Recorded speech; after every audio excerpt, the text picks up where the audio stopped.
Entre el 14 y 18 de julio de 1969 tendría lugar un conflicto bélico conocido como la Guerra de las 100 Horas o la Guerra de la Legítima Defensa. Un conflicto bélico entre El Salvador y Honduras que hasta el sol de hoy ambos países recordarían como la Guerra del Fútbol, la primera guerra en haber sido ocasionada por un mundial. En este video analizaremos las causas y las consecuencias de la Guerra del Fútbol. Quédate hasta el final del video para que veas cómo un simple partido de fútbol fue capaz de comenzar una guerra sin precedentes. Causas de la Guerra del Fútbol. Un factor importante en la tensión entre ambos países fue la situación social. El Salvador tenía una población cercana a los 3 millones de habitantes. La mayor parte del país estaba controlado por una élite de terratenientes ricos que había dejado poco espacio para los campesinos pobres. Por otra parte, Honduras contaba con cerca de 2.3 millones de habitantes. Pese a ello, la superficie terrestre de Honduras era 5 veces más grande. Dada esta situación, muchos salvadoreños habían emigrado a Honduras en busca de trabajo, provocando que se generara un gran resentimiento entre ambas naciones. Para empeorar las cosas, los campesinos hondureños también debían pelear por sus tierras con la élite de su país, por la que no vieron la llegada de los inmigrantes salvadoreños con buenos ojos. A raíz de esto, el gobierno de Honduras aprobó una reforma agraria para evitar más tensiones. Pero hubo un problema. Esta ley no se enfocó en la tierra de los terratenientes y compañías estadounidenses, sino en aquellas tierras poseídas por los inmigrantes. El presidente hondureño de ese entonces, Osvaldo López Arellano, tomó la decisión de empezar a deportar a los salvadoreños que habitaban en su país. Esto naturalmente generó un gran enojo en el país vecino. No obstante, ambos países veían acarreando un gigantesco problema: la disputa limítrofe en la zona conocida como el Golfo de Fonseca, una pequeña porción de agua en la costa del Océano Pacífico que comparten Honduras, El Salvador y Nicaragua. El gobierno salvadoreño, al mando del presidente Fidel Sánchez, intentó lidiar con el regreso de todos los migrantes deportados. Es por eso que los terratenientes salvadoreños presionaron para que intervinieran los militares. Mientras el conflicto crecía, los medios hondureños publicaron reportes de salvadoreños que habían sido sometidos a muchas situaciones aberrantes, incluyendo violaciones, asesinatos y torturas.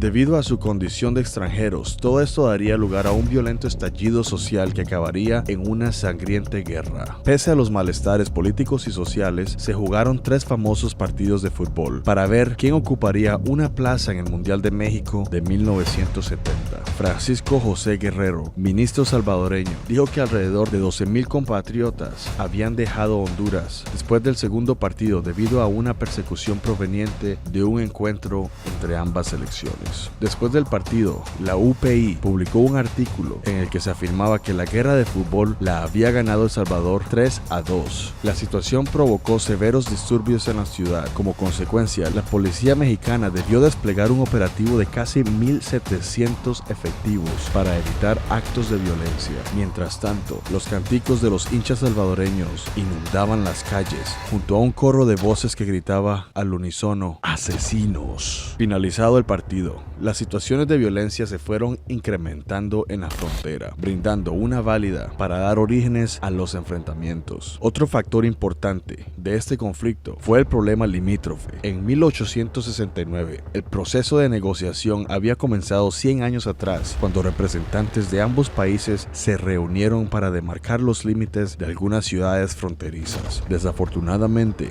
las negociaciones nunca tuvieron éxito. El 14 de julio, El Salvador invadió Honduras, lanzando una ofensiva aérea. Estos 2 ataques fueron lo suficientemente fuertes como para dejar a toda la fuerza aérea hondureña sin respuestas. La ofensiva terrestre se dividió en 3 frentes de batalla: el Teatro de Operaciones del Norte, el Teatro de Operaciones de Chalatenango y el TOO, siglas que hacían referencia al Teatro de Operaciones de Oriental. El frente de batalla más importante fue el Teatro de Operaciones del Norte, ya que tenía como objetivo tomar la ciudad de Ocotepeque, ubicada al sur de Honduras. Por otra parte, el TOO tenía como objetivo hacer creer a los hondureños hondureños que este era su principal frente de pelea para llevarlos a destinar tropas y recursos al frente equivocado y hacer más fácil el camino hacia Ocotepeque. Dicha distracción fue bastante creíble, dado se produjo una batalla fue cercana a Tegucigalpa, la capital y principal ciudad de Honduras. Mientras el TOCH o Teatro de Operaciones Chalatenango intentaba reforzar a los otros teatros de operaciones y desviar la atención de batalla, el conflicto que continuaba seguía cobrando más vidas. Después que se decidieran los frentes, un pelotón del ejército salvadoreño capturó a las tropas fronterizas hondureñas en la frontera El Poy, mientras el ejército salvadoreño atacaba por el aire.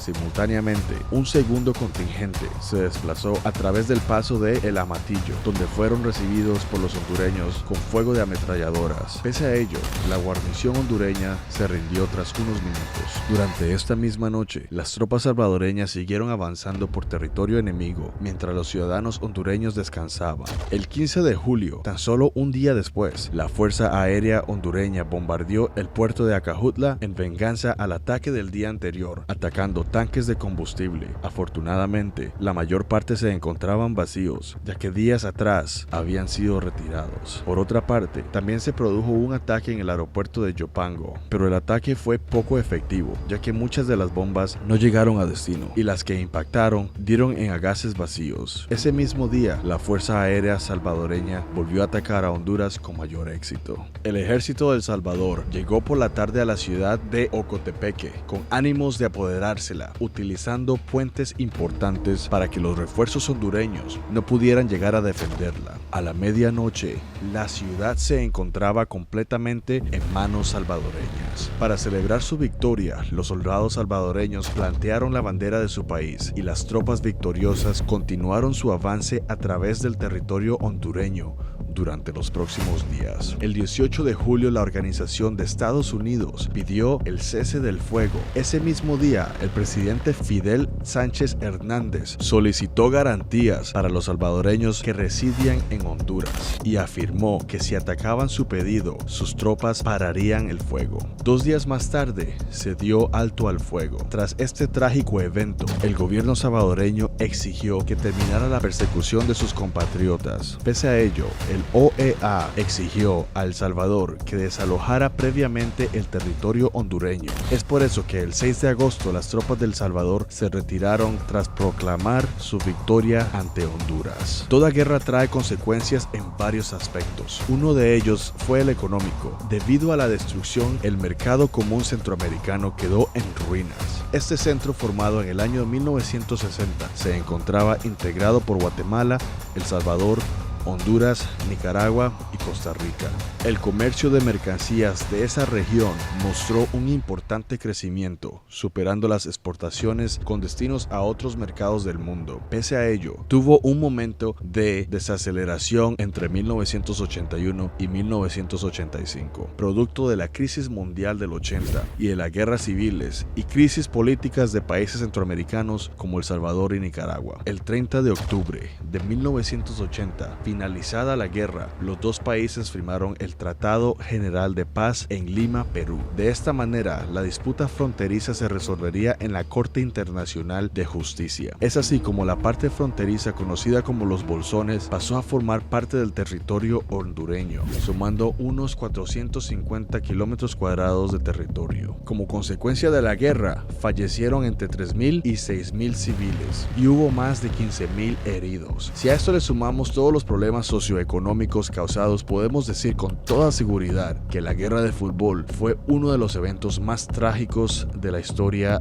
de Honduras y El Salvador. Un evento que demuestra que pese a haber evolucionado como sociedad, los seres humanos seguimos siendo la misma clase de bárbaros capaces de asesinarnos por la menor disputa territorial, o como sucedió en esta ocasión por un simple partido de fútbol.